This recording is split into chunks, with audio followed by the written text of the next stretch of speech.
Paróquia, mais tarde freguesia.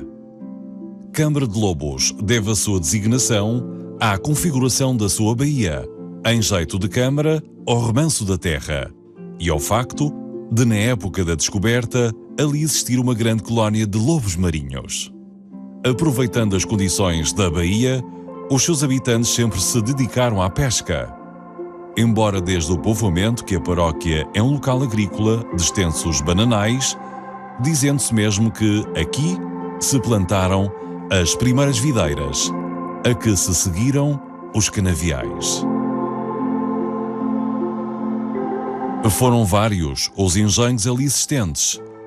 Na vila havia, em 1854, o segundo engenho preparado para aguardente e melaço. São muitas as referências icónicas que deram fama à Câmara de Lobos. Primeiro, o navegador João Gonçalves Zarco.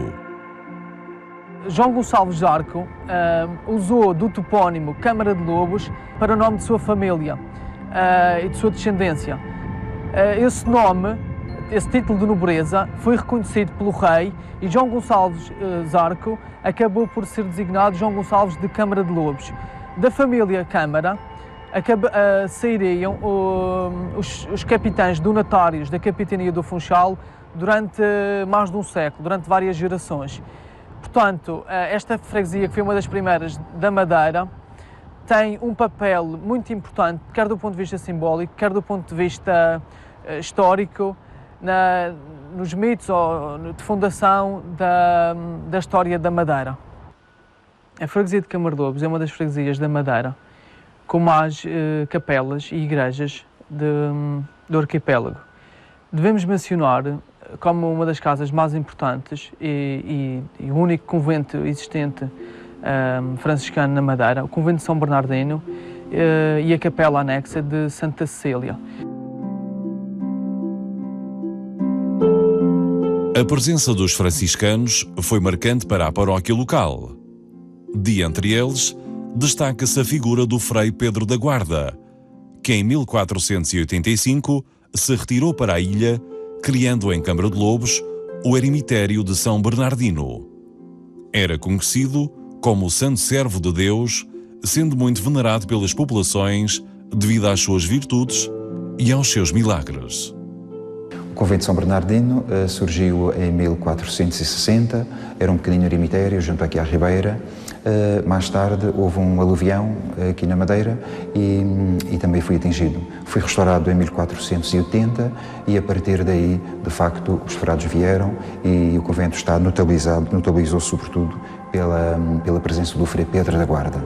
O Frei Pedro vem para a Madeira em 1485, vive aqui durante 20 anos e para além dos trabalhos humildes na cozinha, nas tarefas domésticas, com muita frequência retirava-se para esta capela que fica aqui para a gruta anexa a esta capela, onde o Frei Pedro vinha de facto para rezar, para cultivar a intimidade com Deus na oração.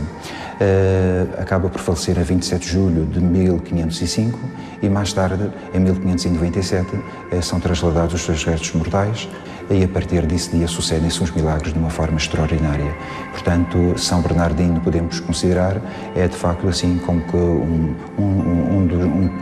o primeiro santuário quase de dimensão regional, onde vinham peregrinos de toda a ilha e até do continente, vinham de facto aqui à Madeira à procura de uma graça, à procura de um milagre, agradecendo de facto um benefício recebido das mãos de Deus por intermédio do Frei Pedro da Guarda. E mais tarde, avulta a presença de Mary Jane Wilson, uma religiosa que chegou à Madeira em 1881 como enfermeira de uma doente inglesa. Entretanto, o convento preservou-se ao longo do século XX, graças também ao facto de aqui ter vivido a irmã Mary Wilson, fundadora das Irmãs Nossa Senhora das Vitórias, que para aqui veio em 1916, celebramos o ano passado o centenário, e aqui viveu de facto a sua última semana de existência terrena. Por isso foi a casa-mãe das Irmãs Nossa Senhora das Vitórias até 1928, e aqui de facto temos essa memória da irmã Mary Wilson. A partir daí, 1916, as Irmãs Vitorianas fixaram-se nesta casa casa e aqui estiveram até 1958, prestando apoio à população. Aqui funcionou também uma escola primária, como se dizia então, até 1958. A São Bernardino foi sede da paróquia de Santa Cecília desde 1961 e aqui esteve até 2011, sensivelmente. Com a criação da nova paróquia de Santa Cecília, pois o convento ficou novamente ao abandono e a situação estava assim a degradar-se com o evoluir do tempo e graças ao empenho da Diocese, da Província Portuguesa da Ordem Franciscana, foi possível, através de fundos europeus e com apoio generoso também da Câmara Municipal de Câmara Lobos, reconstruir este património, que é um património que está classificado como de interesse municipal, mas que para mim é um património de interesse regional. Na Caldeira existe um convento que fez história. O convento da Caldeira foi fundado pelas irmãs Clarissas da Regra da Clausura nos anos 30 e é um dos principais espaços religiosos de Câmara Lobos e da ilha. As irmãs Clarissas mantêm o convento fabricando hóstias e outros produtos artesanais.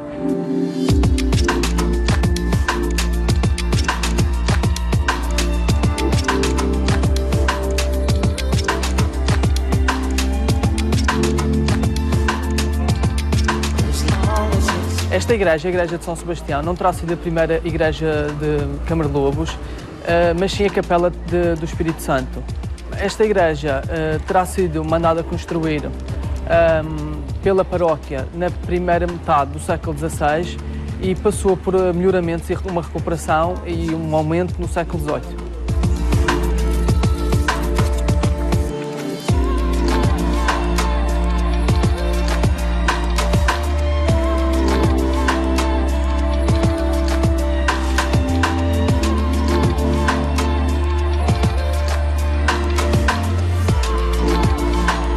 Além da Igreja de São Sebastião, existe a Capela de Nossa Senhora da Conceição, que é barroca, sendo uma capela muito interessante do ponto de vista artístico, e também casa e sede dos pescadores, da Confraria dos Homens do Mar.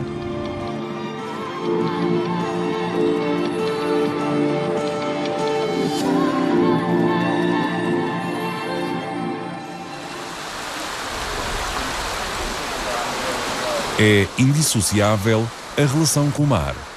A pesca intensiva do peixe-espada preto remonta ao século XIX.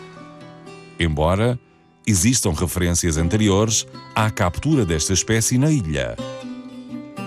A pesca foi feita durante muitas décadas nos Chavalhas, um barco típico desta localidade, com os seus tripulantes a recorrer a um instrumento designado por palangre horizontal. As descargas do espada preto tornaram-se muito importantes, pois representam mais de 50% das capturas piscatórias desembarcadas na região.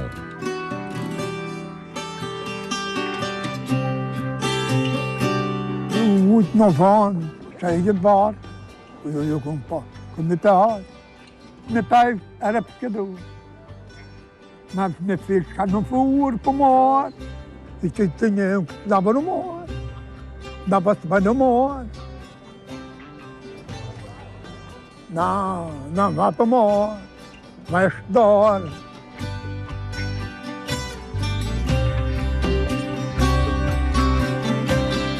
Entendeu?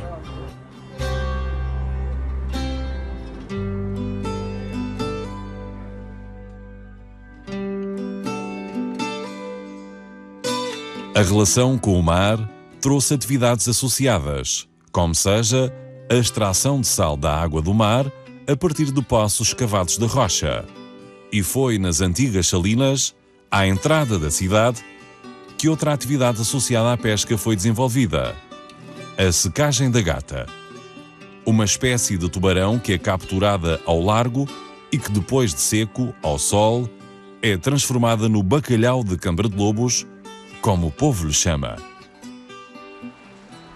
São poucas as referências às indústrias desenvolvidas, mas há vestígios de um forno de cal edificado em 1874 na Trincheira. No coração de Câmara Lobos existe o forno da cal, é o mais bem conservado forno existente na Ilha da Madeira e recorda-nos os tempos em que essa importante matéria-prima era usada na arquitetura civil.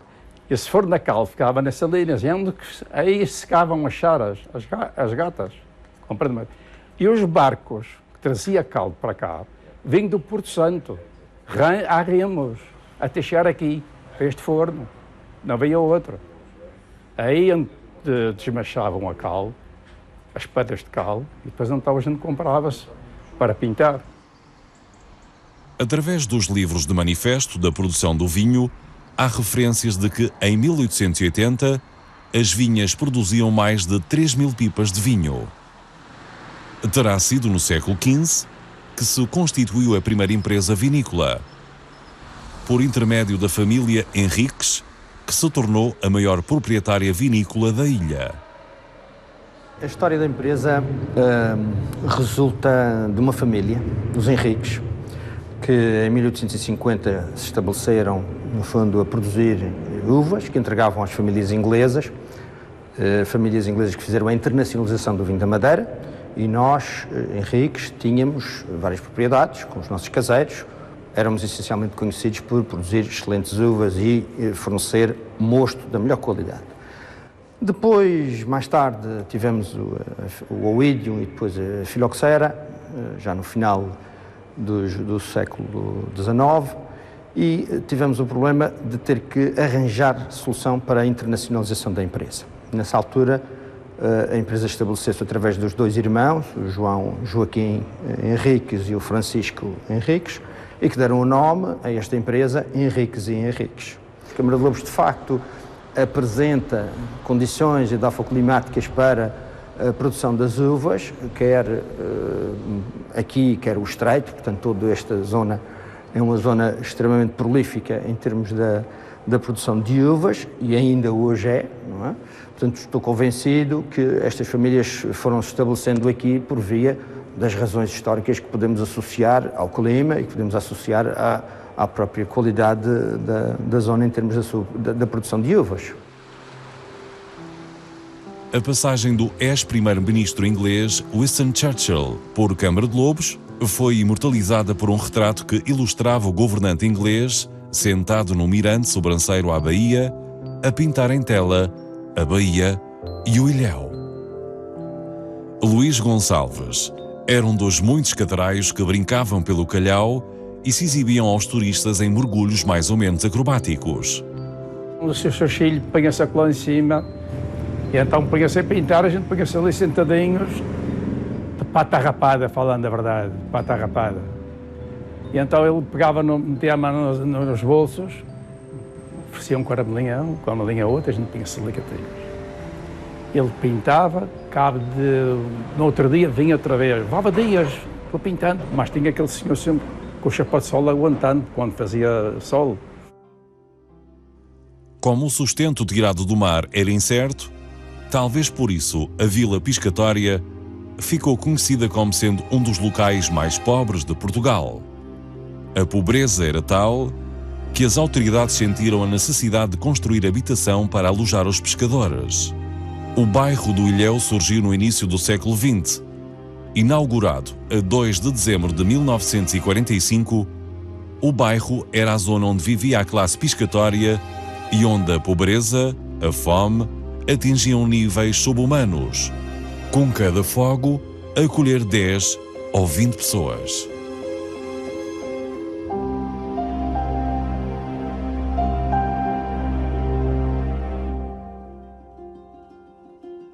A existência de uma frota de pesca dinamizou no calhau da freguesia uma pequena indústria naval, feita por calafates e mestres de pequenas reparações. A minha atividade começou aos 8, 9 anos, dizendo assim, porque nessa data eu já ia para o calhau e via como os construtores trabalhavam e gostava de ter nas aparas de limpar o lixo e ajudava eles já na cidade. Depois chegava a casa comia uma malha da minha mãe, porque era onde que eu andava e não sei o que, afinal eu era bom na escola também e eu estudava bem, estudei bem desde a 4ª classe com 10 anos. E aí comecei, aos 11 anos, comecei a trabalhar no colhau com os mestres. Os mestres gostavam era de ajudantes, não gostavam de ensinar. E eu então tinha o olho, fui olhando como é que se fazia e fui quase aprendendo para a minha cabeça. Mestre Calafate, que na década de 90 seria protagonista da construção de uma réplica da nau Santa Maria de Colombo. Um holandês, que é o Rob Wines, chegou ao pé de mim e disse-me: tu és capaz de fazer uma nau com 22 metros e és capaz de fazer tu arranjas pessoal? E eu disse: bem, isso nunca foi feito cá na Madeira. Eu não sei, talvez não há nada que não se faça. Isso é mais um projeto, está bem, podes contar comigo. E assim foi. Eu comecei nos mastros e comecei só mais um rapaz, o primeiro mês. O segundo mês já tive pessoal que me ajudasse. E todo mundo dizia que eu estava maluco, que a proa era para dentro e um barco, a proa é sempre jogada para fora e a proa da caravela é metida para dentro. Dizia que eu estava maluco. Quando foi a parte dos mastros, o mastro da frente é inclinado para a frente, da proa é inclinado para a frente. Disseram que eu estava doido, que não era assim, era direito. Se a caravela fica no mar assim direito, o mastro ia ficar assim deitado para trás. Fui seguindo a risco o desenho, porque o Sr. Carlos Gouveia ensinou-me a riscar e a trabalhar com uma escala. Ele ensinou-me, porque isso é muito bom e muito importante, saber trabalhar com uma escala, saber ver um desenho, ler um desenho é muito bom.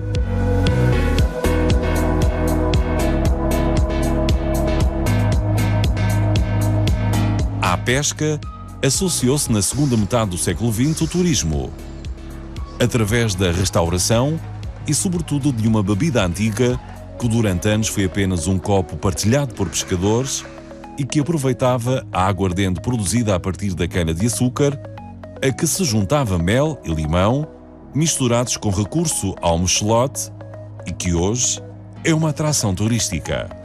Tinha-se aqui um balcãozinho grande, vinham os velhotes a pé, casaco, calças, descalço, sentadinhos ao fim de beber a poncha ou um vinho. Ninguém bebia poncha de lado nenhum, sai Câmara de Lobos a cara a poncha. Começou, foi em Câmara de Lobos através dos pescadores, que eles bebiam aguardente, cara de 70 graus com açúcar, para aquecer quando eles vinham cheios de frios do mar. Fazia as contas e estava ali. E a palavra poncha foi aqui na nossa terra, aqui nesta cidade.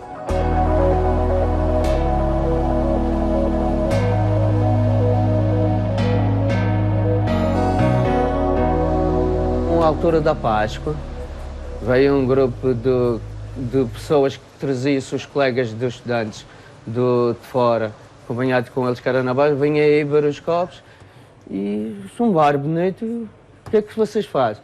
Eu disse: olha, fazemos a poncha a pescador, nessa altura a poncha a pescador e a tradicional. Faça uma ponchinha a pescador, fez uma poncha a pescador e depois ele diz assim: pá, está bom, porque aí a casquinha é bem picada, dê-te uma pedrinha de gelo. E a partir daí foi só. Antigamente havia a troca do pescador, dava peixe ao agricultor e o agricultor trazia as frutas, as verduras, troca por troca, que era compadres para cá, compadres para lá. E então, quando eles mandavam fazer uma poncha, pegava num maracujá na altura e dizia assim: deita isto adentro. E nós já estávamos. E aí é que veio a experiência nossa. Está a perceber? Aí é que começou a haver a experiência. Porque ninguém via ponchas com gelo, ninguém via isto nada.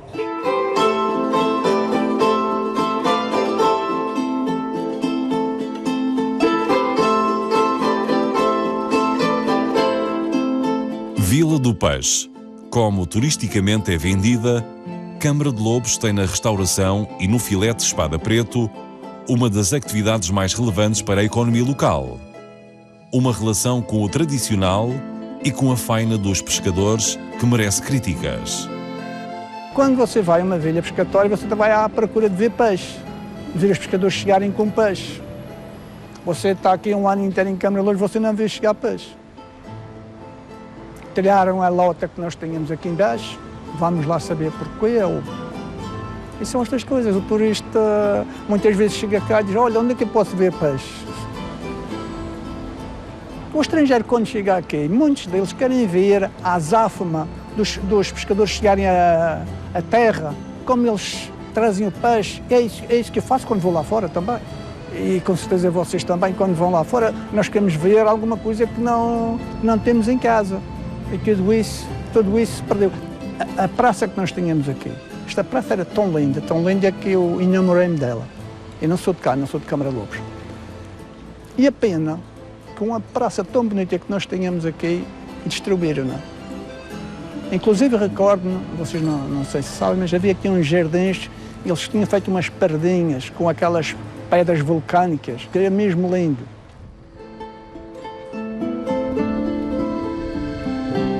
Longe vão os tempos em que agentes de Câmara de Lobos eram pobres agricultores e pescadores. A educação e o acesso à cultura alterou a realidade local. Com a Banda Municipal de Câmara de Lobos, também conhecida por música velha, a ser disso o melhor exemplo. Fundada a 18 de novembro de 1872, com o nome de Filarmónica Recreio dos Lavradores, sobrevive para orgulho dos seus mais antigos executantes, que ainda se recordam como é que se deslocavam para atuar em diferentes freguesias. A banda ia tocar para os arraiais, obviamente, e era de lancha, para ali no Quás, ia-se até a Caretas, depois saltávamos, claro, e depois íamos tocar. Lá nos recebiam com pompas. Era muito bom, nessa altura as pessoas vinham e gostavam muito da banda. Quando havia o concerto aqui frente à Câmara, no Coreto Antigo, aquilo era 700, 800 mil pessoas, sei lá, em volta do Coreto hoje. Distante dos tempos em que atuava com 12 executantes, o seu atual maestro recorda o percurso recente desta filarmónica. A banda tem, neste momento, 144 anos. Tem viajado, já foi se não a primeira das primeiras bandas a sair da Madeira e logo para a Venezuela. Aliás, em 1950 e qualquer coisa, na década de 50, foi participar num concurso nacional de bandas e tem tido uma atividade frequente, sempre ininterrupta, e que tem atuado não só na Madeira, mas fora dela. Já tem dois CDs gravados. Fui a primeira banda da Madeira a gravar um disco LP, em 1985. As pessoas de Câmara de Lobos têm uma potência natural para a cultura. É fácil encontrar músicos em Câmara de Lobos, sempre fui. Não sei se é do clima, não sei se é do... Eu acho que tem a ver com a própria cultura popular. Tem uma potência cultural muito grande e tem uma facilidade em aprender. É uma pessoa, são um tipo de pessoas muito abertas a coisas novas. Orgulho da freguesia é a sua biblioteca, que junta 30 milhares de livros e é, por isso, reconhecida a nível nacional. A nossa biblioteca, que é um espaço magnífico, é um projeto, o único projeto aprovado de raiz pela Direção do Livro e das Bibliotecas, da Rede Nacional de Bibliotecas Públicas. Somos a única biblioteca da Ilha da Madeira com o projeto aprovado, que foi inaugurada a 3 de maio de 2009. Somos ainda muito recentes, muito pequeninos. Já temos cerca de 26 mil visitantes. Muitos turistas passam por cá porque acham um espaço maravilhoso e vêm nos visitar, e é um ponto turístico também. Inclusive temos colegas de outras nacionalidades que trabalham também em bibliotecas e ficam surpreendidos com a dimensão e com os serviços que nós prestamos. Volvidos mais de 5 séculos, Câmara de Lobos é hoje um espaço urbano onde foi instalado o primeiro parque industrial da ilha, que acolhe algumas das principais empresas madeirenses. O centro, valorizado com a recuperação das ruelas típicas e casarios tradicionais, desenvolve a relação com o mar feita a partir de um novo cais. O imponente edifício que acolhe a biblioteca e o Museu da Imprensa e a construção de uma zona balnear nas Salinas e de uma promenade que liga os socorridos à Praia do Vigário alterou a imagem da freguesia.